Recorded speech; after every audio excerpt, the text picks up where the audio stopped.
It's now my pleasure to bring to the stage three good friends, Chung Lee, Craig Allen, and David Dollar, who will provide commentary on Rebecca's work. And while they're getting set up, I would like to just make one public service announcement about an event that will take place here at Brookings tomorrow with Winston Lord in conversation with Strobe Talbot. Winston Lord has recently written a book that is sort of a meditation on his life's work in the diplomatic field, and he will share that book with us tomorrow. Thank you, Ryan.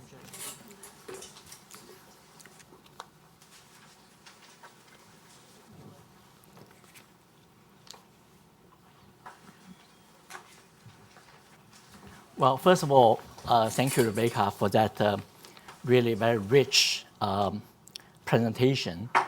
More or less, you present U.S. or Western views about this very important subject. But your research is really based on your solid understanding of what's going on in China. So it's just really fascinating to see, so much information presented. And as we know that today in this town, there's some important meeting and trade negotiation. Whether they can cut the trade deal, we still do not know. But I think in everyone's mind, it's fair to say there's some even more challenging issues, such as the tech war or the tensions or competition in this area. So we are fortunate to have the two leading scholars on Chinese economy. And both of them work in the U.S. government.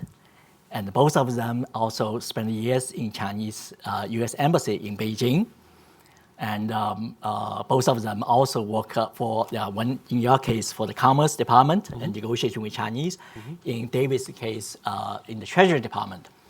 And also that Craig is currently the president of a very important institution, U.S.-China Business Council, play a crucial role in the bilateral relationship in this important front.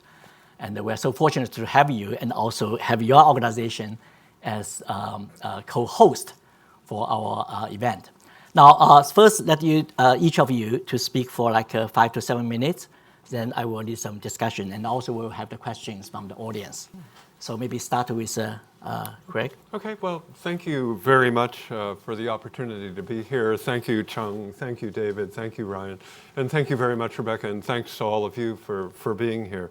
I enjoyed Rebecca's book enormously. And it was like going to a museum in a place I kind of heard a lot about and I kind of knew a little bit about, but I didn't really know any of the details. And so with her book and the profiles in the book, I got a much better understanding of how these companies fit together, how their history, the individual niches that they have occupied within a very fascinating ecosystem, which is indeed very different to ours. And the more you learn about this, especially if you're, even for the China hands, and it's even worse if you're an old China hand because you don't have the high-tech side and the internet and the digital side as much. It is a fascinating museum with many really interesting companies and individuals who are playing a role on the world stage, a very important role on the world stage. And as time goes by, I think that what we're seeing is that the interaction between these companies and these individuals with many American companies also is shaping a very dynamic environment. So this is going to be the most dynamically evolving tech ecosystem in the world, and it is interfacing with American tech ecosystem in a very unusual manner. One of the things I learned from Rebecca's book was how much Chinese investment had been sprinkled into American high technology, and how much, and Rebecca went through this in her presentation, about how much American money had been sprinkled, not sprinkled, but really deeply rooted in the Chinese ecosystem. But the rules of the road between the United States and China, how do our technology companies cooperate? How do our technology companies compete? Is all very much up in the air, as the WTO largely is silent on many of these issues. I come from a Japan background, and much of the debate that I hear in Washington these days is very reminiscent of Japan 30 years ago. And if we recall back to those days, companies like Sony or Hitachi or Toshiba or Mitsubishi, Panasonic, et cetera, were about to take over the world. Under, of course, MITI's tutelage. And the role that MITI played at that time is vaguely reminiscent of Made in China 2025 today. And I will argue that the demographics, the culture, the industrial structure, a lot of the entrepreneurial drive is actually very similar. But it turned out, history shows us, that MITI's involvement in high-tech in Japan was actually not really very helpful. And indeed, the high-tech Japanese companies that did emerge from that fray, companies like Kyocera and Sony and others, were largely successful despite MITI's help rather than because of MITI's help. And I suspect something similar is happening here with the Chinese entrepreneurial companies.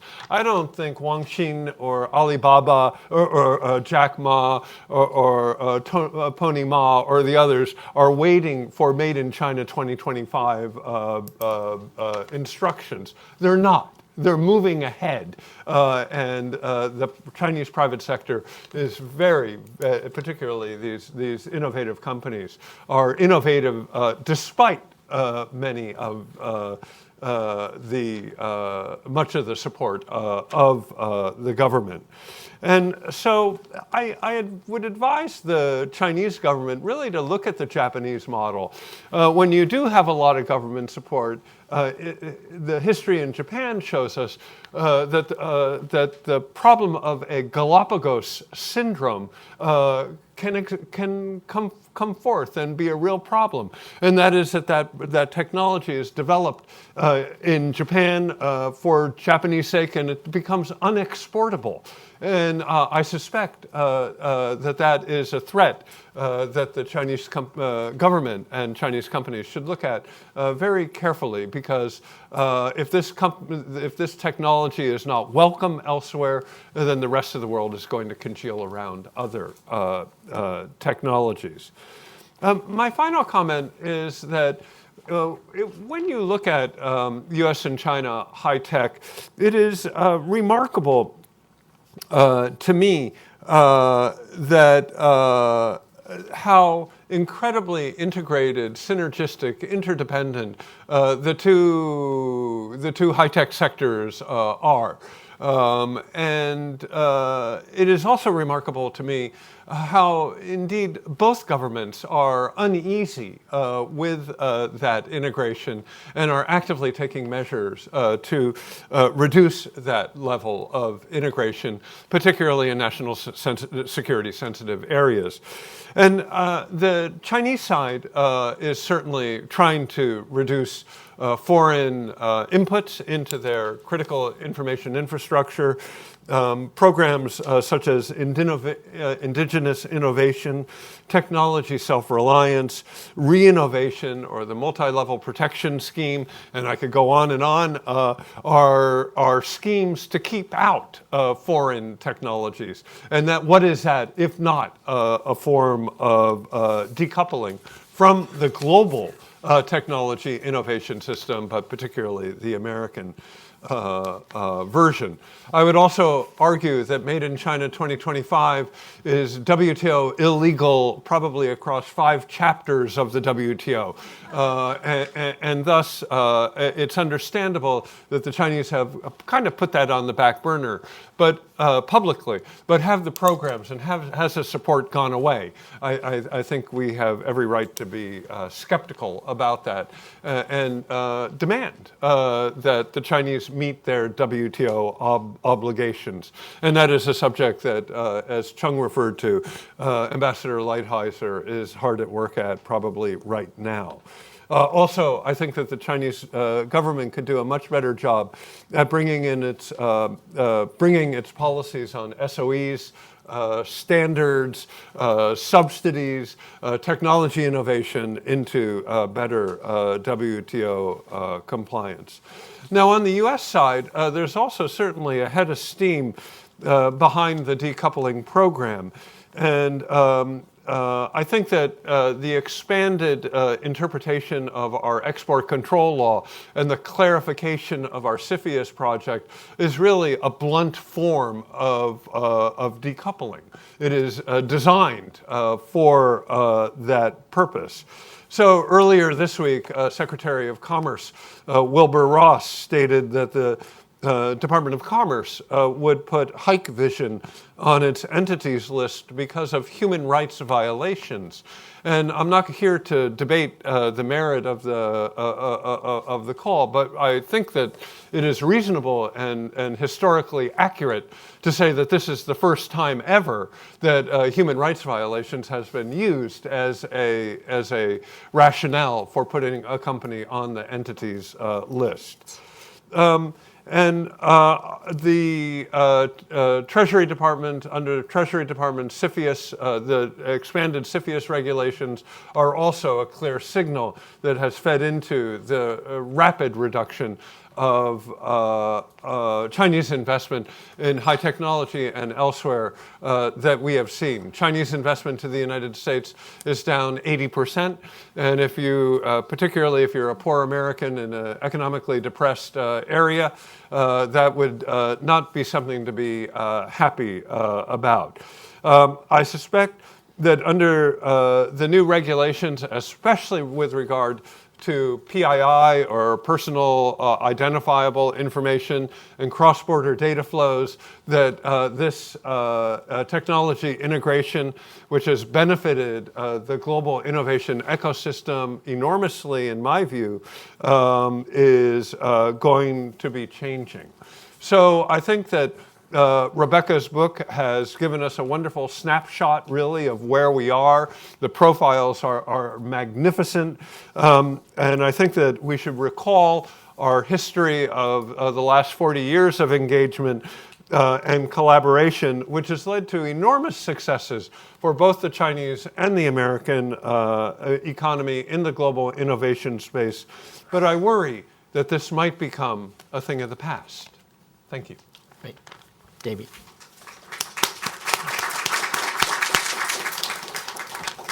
Thank you very much. It's a great pleasure to be here. I really enjoyed Rebecca's book.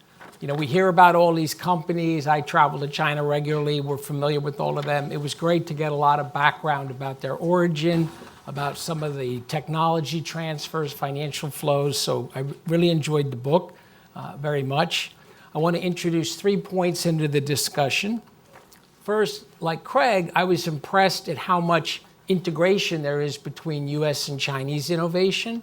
So when you think about the flows of people, technology, money, it's really quite extensive in both directions. And I would argue we have a pretty successful open innovation system in which both the United States and China, and frankly, the rest of the world is prospering. You know, we benefit when China invents technologies. I don't think we'd be happy if they monopolized all advanced technologies, but that's never happened in history, frankly, even when the United States was the power. So as long as we're both inventing technologies, I think this is potentially a mutually prosperous world. Now, I would say that given that, for the United States to be actively cutting ourselves off from Chinese innovation and technology, I personally think this is a big mistake. I think it's going to lead to a slowdown in our own innovation and productivity growth. I think China is a real challenge. That's one thing that comes through from reading these stories. This is a serious challenge for the United States. Okay? But to me, the logical response to that is to do our own homework. Right? So we have various weaknesses in the United States. A lot of our innovation comes from immigrants. We need to reform our system of immigrants. We should be getting more students. We should be giving out more green cards. Right? So we should be creating, a friendly environment for the world. And then we need to improve our infrastructure and education. And we're not doing as much R&D proportionally as we used to. So there's a lot of homework for the United States to do. There's a danger in this moment that it becomes easy to criticize China, blame China, and focus our action on discriminating against Chinese companies or Chinese students, for example. These measures are not likely to make the U.S. prosperous, and I worry mostly that they really distract from the serious homework that we need to do. Now, the second point I want to make is that while I think China is a serious challenge and there are a lot of great stories, we should not imagine that China is 10 feet tall. So there's some very impressive successes documented in this book. But for me as a macroeconomist, it's really striking that it doesn't seem to have much effect on the overall Chinese economy. We don't see the effect. China's economy has slowed down. Before the trade war ever was an idea, the Chinese economy was slowing down very dramatically. It's growing about half the rate it was growing just a few years ago. Some slowdown is natural, but this extreme slowdown, this is really quite worrisome. And there are a lot of signals of problems in China, the massive buildup in debt relative to GDP, for example. And I don't want to get too technical, but we economists like to look in particular at total factor productivity growth, how much you're producing out of a given bundle of capital and labor. And not only has that slowed down in China, it's actually become negative in the last few years. So every year China produces less with the same amount of resources. That's the macroeconomy. And given the real innovation that we're talking about, it suggests that the Chinese economy is extremely dualistic, that there have to be highly inefficient, backward sectors that coexist with some of this innovation in modern sectors that we're talking about. Now, the third and last point kind of follows naturally from my second point. When I look at the dualism, I see very much the difference between the private sector and the state sector. Most of this innovation that Rebecca's talking about is from private firms. We can argue a little bit about how private exactly Huawei is, but there is a large private sector in China. It produces 95% of patents. So most of the innovation comes from private firms, but most of the credit in the banking system goes to state-owned enterprises. So a lot of this dualism is this mismatch between China is financing the losers and it's not really financing the winners. And I think that I agree with Craig that China should make its industrial policy WTO consistent. But ironically, I actually think this is going to be a big benefit for China because I think this program, a lot of which is aimed at state enterprises, aerospace is a good example. China doesn't have much hope in aerospace because it's dominated by a big Chinese state enterprise. Where you get things dominated by big Chinese state enterprises, you tend not to get innovation. So it actually helped China to be WTO consistent in the sense of not providing benefits to these state enterprises, opening up the economy more. If you're going to have incentives for particular technology, the rational thing is to make those available to all the players in the market. So I just want to end by saying that I think while a lot of impressive things are happening in China, China does face these very serious challenges that I alluded to, at least indirectly, in terms of state enterprises and the buildup of debt. The United States, as I said, I think we face very serious challenges in terms of maintaining an innovation culture and an open economy, open society in the United States. The happy outcome is both of us do our homework, and then you're going to get a world with lots of innovation and growing prosperity. And of course, other parts of the world are important too. When we talk US-China, it's easy to implicitly be a little bit insulting to Europe and other players. But the US and China are the two big sources of innovation in the world right now. And if that continues and if we have an open innovation system, that's our best hope for having a prosperous, stable world. Thank you. That's great.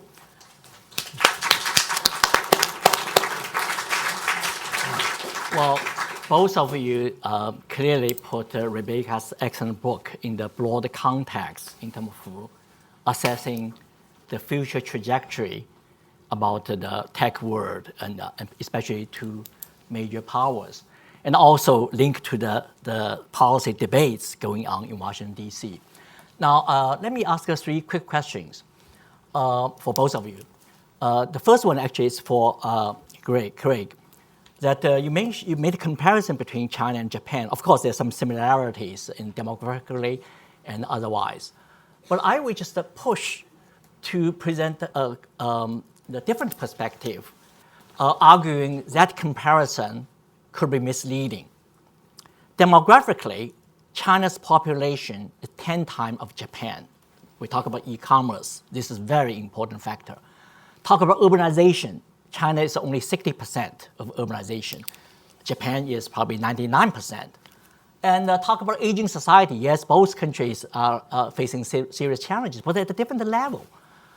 But on the other hand, I mean, China, despite because of these demographic changes, but also plus the fact that MITI is only one aspect of Japan's development. China's state-owned enterprises and China's political system really have the mobilizing power, which Japan probably far less. And finally, the relationship between China and Japan with the United States is completely different. United States has a lot of leverage to influence Japan, shape Japan, but China is already in the stage, as you see, that kind of tension, that competition. So maybe also play in China's favor. So this is my first question. Could you respond to that? Let me finish my question. The second for David, I really appreciate you put a more balanced view. Should neither overstate or underestimate. So my view is, I think you probably share, the tech war with the decoupling from the US side certainly is a big challenge for Huawei. But I think that Huawei probably is strong enough to survive, but probably not strong enough to kick the US out of the game. So this is probably, I think you agree. But my point is was the last point you mentioned. 10 years ago, actually Rebecca said that we did not talk about innovation. Actually, I would say 5 years ago, we really did not talk about China's innovation. 10 years ago, we did not even know there's a private company, IT, that's so powerful. At that time, it's dominated IT, dominated by China Mobile. There's no space for like Tencent and others. But all of a sudden, things change. Now BAT dominated at least the most innovative sector, and also innovation become a real challenge. So my point is that maybe sometimes that kind of assume the things that, of course, that China has a lot of problems. I agree with you. But even in the aerospace, I see the point that they talk about that state dominated, there's a lot of problem. But even that industry, this rapid development, I mean, China is the country can land in the far side of the moon. United States could not. No country could not. Does that show something? It's not just China is copying us. In certain area, crucial area, 5G, 6G, AI, could undermine American strengths. This is my third question. Last question for both of you. Decoupling. Technology decoupling is very much happening. But of course, some of the American prominent former decision makers and economists or experts on China, like Hank Paulson and also Ambassador Charles Friedman Jr., both said technological decoupling sounds like hurt China, but actually hurt the U.S. I want you to comment on their view. Okay. So let me start out on Japan, and like any model, it's not exactly the same. But are there parallels from which we could draw inferences? And I believe that there are many parallels. It's not to say that it will have the same outcome, but these are things that are interesting to watch. I think that along with the demographics and the cultural similarities, which we don't need to go into, I would note 2 things. Firstly, in my view anyway, both economies are too centrally managed. MITI had far too much power in Japan over industrial investment and tried to lead it in a way that is similar to Gongxinbu or the Ministry of Information and Industry. And that over-centralization of authority, I think, is a cultural analog between China and Japan, and I think that it will ultimately hurt Chinese growth. And one way of saying this is what's more important, growth or control? And in the case of MITI and MIIT, I think that they come down, well, we need more control. But you only get that control by giving up growth and allowing the free market to work. And at least so far as I'm concerned, in both Japan and in China, that excessive centralization is a real problem. The second analog that I think is very interesting to look at, but is worthy of exploring, is the analog between the keiretsu and the SOE, or the state-owned enterprise. In my view, they're both very similar in many respects. They both have ties to the party. They both have ties to the banks. They both are very large. They're both very poorly managed. They both waste enormous amounts of capital. At one point, we tried to enumerate all the subsidiaries of China Petroleum, and we stopped at around 1,500 because it became clear that there were almost an infinite number and that there is no way to manage this. And I would argue that that's very similar to the Japanese keiretsu. Now, it's changed. In the keiretsu case, I would say that the Chinese are going in the wrong direction on this, of over-centralization, party dominance, over government demands, over regulation, and the Chinese economy is going to pay a price to the extent that that's true. So let me pause there and turn it over to the real economist, and I'm happy to comment on decoupling. Okay, so my response to the second question is that big economy like the United States or China, these are just unimaginably complex, and you just have to think about so many different sectors, so many different occupations. So in either case, you can have very impressive productivity growth in a few select areas, right? But it doesn't necessarily have a powerful effect on the whole economy. We actually have the same problem in the US. We have these allegedly high-tech firms out there in Silicon Valley, but they seem not to have had much effect on the overall economy. And I think it's partly just that we have so many different sectors. So for example, the biggest sector in the United States now is healthcare, okay? And parts of it are actually fabulously efficient, but parts of it are not. It's a hard area to reform. The financing of it is a huge controversy in the United States. So China, I realize that China's made this tremendous advance in some of these areas we're talking about. But on average, China's at about 1/4 of U.S. productivity. That's an average across all sectors and activities. And I think we can expect the U.S. is not going to go backwards. Mm-hmm. Right? Maybe we won't go forward very much, but we're not going to go backwards. So to catch up to the United States, China has to quadruple productivity. And just historically, no one's done that for a whole economy except over long periods of time. China it started out at 4% of U.S. productivity. It's gone from 4% to 25% in 40 years. It's not, it's likely to take many decades for it to get to U.S. productivity level, get close.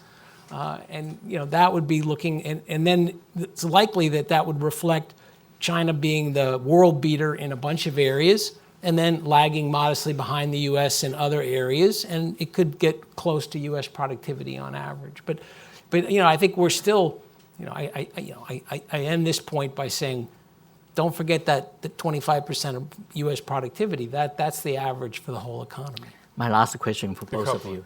Technological Why don't you go decoupling. first? Okay, so decoupling, I think is while it is unstated by the administration, I would say that both governments are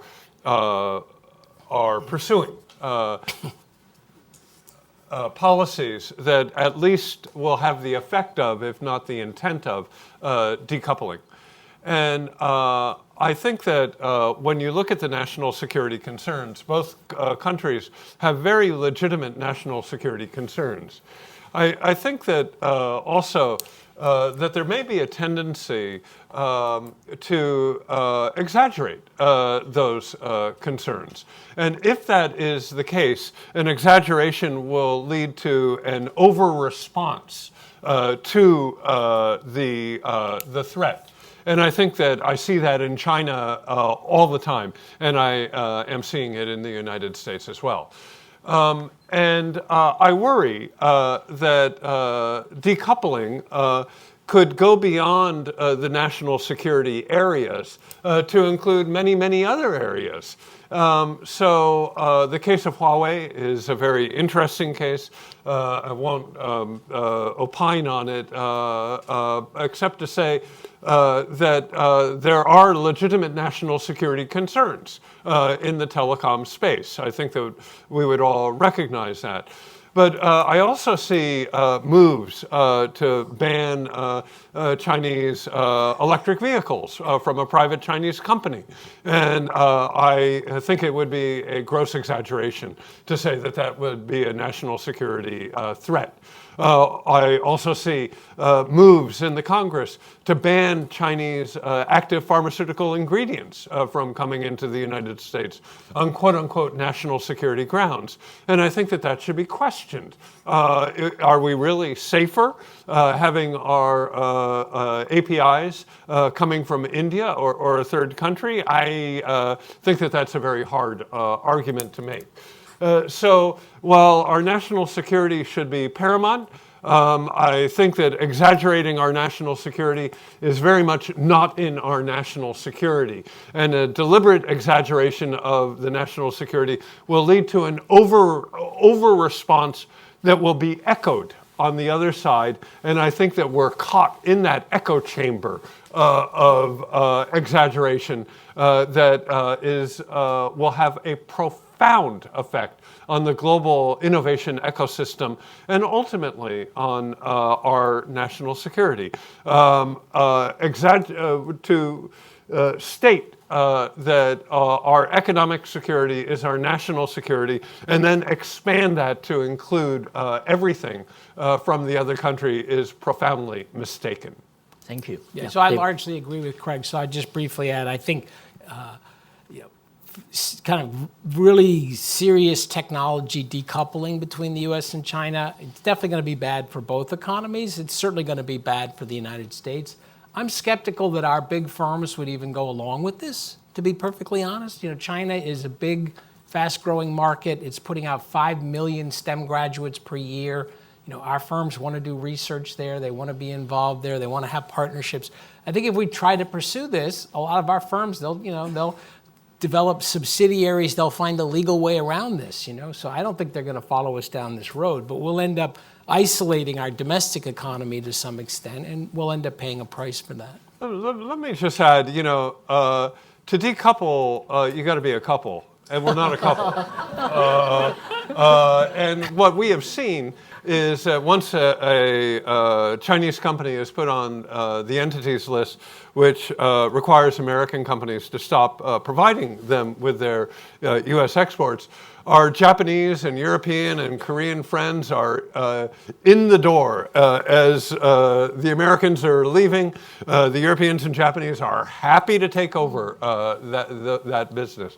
And how does that help our national security? Does that not lead to a diminution of our national security. I think being in the market and being active in that market is a way to ensure our national security. Abandoning that market or walking away from it for reasons that are mandated by the government, but which no other government recognizes, seems to be, to me, to be an own goal. Shooting the basket into the wrong, I shouldn't bring up an NBA analogy. That was profoundly mistaken. Can I take that back? That was a soccer analogy.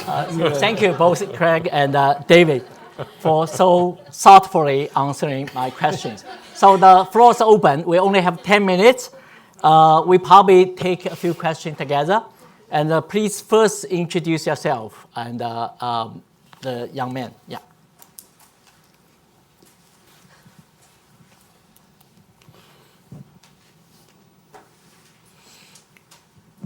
Hello, my name is Sohail. I'm a recent graduate of the Fletcher School of Law and Diplomacy up in Boston, and I'm an Indian citizen. My question is directed to Mr. Craig Allen, though I would appreciate comments from the other discussants as well. I do agree that, and I think most of us would agree here, that there is a lot of exaggeration when it comes to the fears regarding Chinese business interests in the US. However, there have also been very credible reports of espionage and other malintended actions by Chinese companies.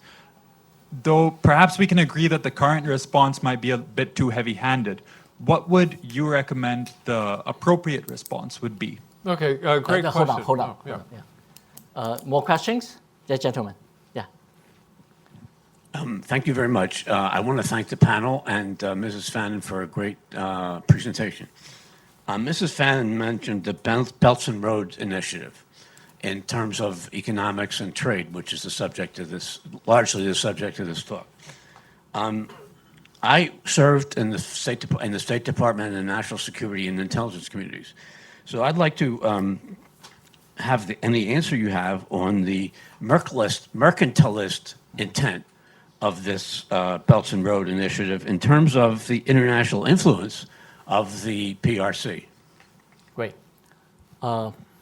Any more questions? Yes. Yeah. So, yes. Hi, thank you again for the excellent panel discussion today. My question actually has to do with Vietnam. So in light of recent events between China and the U.S., to what extent do you think Vietnam can actually benefit from the supply chain relocation, and what policies do you think its government needs to pursue to put itself in the best position possible? Yeah, actually, this reminds me that my colleague David also running a podcast. It's called Dollar and Cents. And one of the recent episodes is about Vietnam, I guess. And he just visited Vietnam. And so we have 3 questions. And the first one for you, maybe 2. I mean, and the second one, you can also shed light. But certainly second and the third, also David's expertise. So I would agree with the assumption that there are many malign activities. I think that we should accept that as a useful presence. I would say, however, that we need tall walls around a narrow garden rather than a tripwire around the whole farm or around the whole city. And what I see when we are talking about the banning of Chinese active pharmaceutical ingredients or buses that are built in Los Angeles is putting up a tripwire around the small area.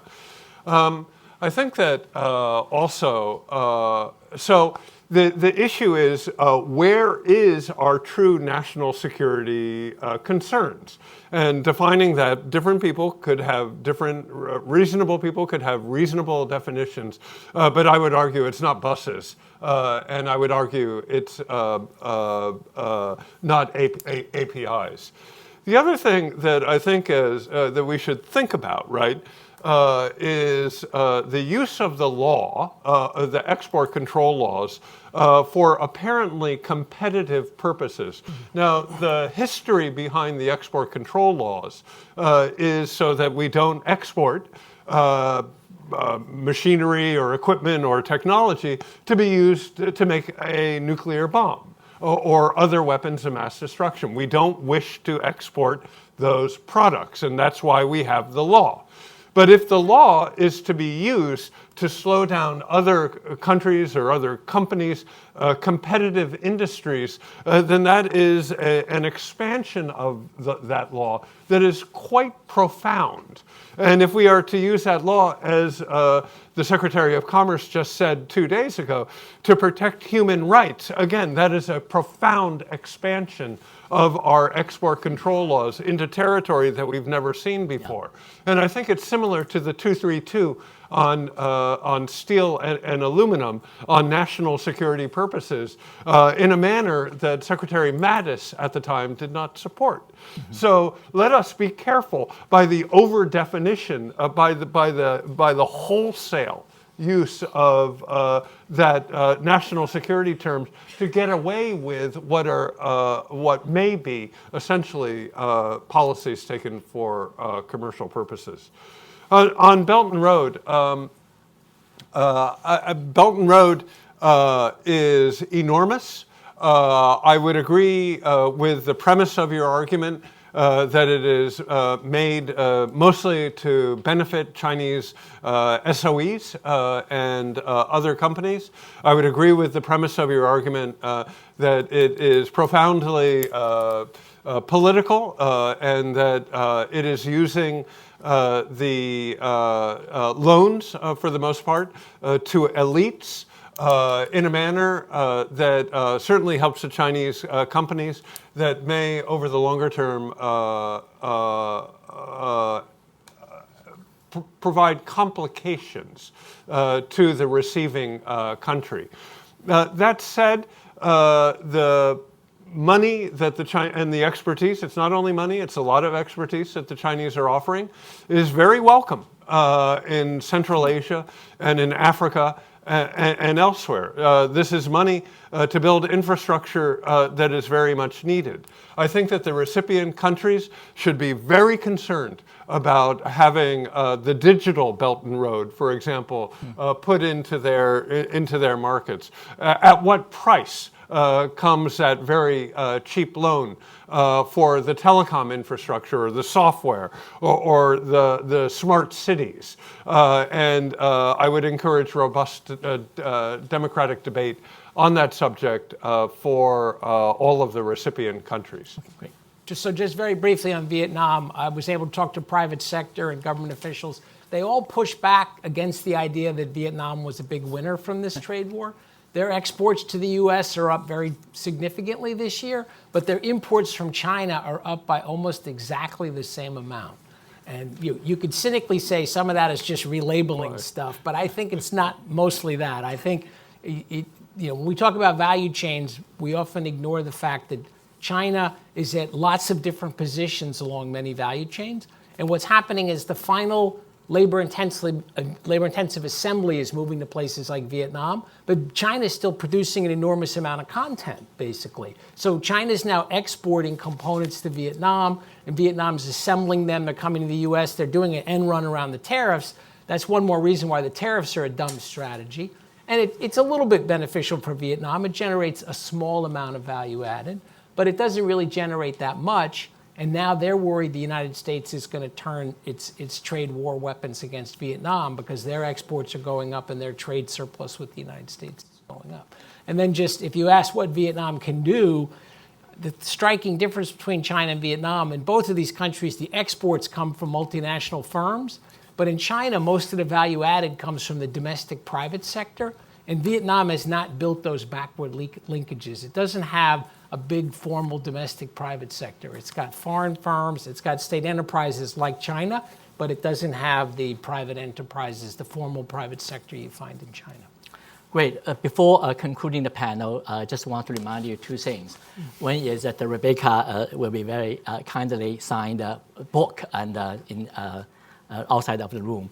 Secondly, tomorrow, Ambassador Winston Law, one of the most distinguished strategic thinkers, will talk about Kissinger on Kissinger, the new book he wrote, talk about the American leadership and diplomacy and the making of foreign policy. Sounds like a very timely topic, and particularly what we need. So 1 o'clock tomorrow afternoon. So let me ask the audience, really I'm impressed by your comments, to join me to thank our panelists, but also the paper. Thank you. Thanks for watching. Be sure to like and subscribe for more videos from Brookings.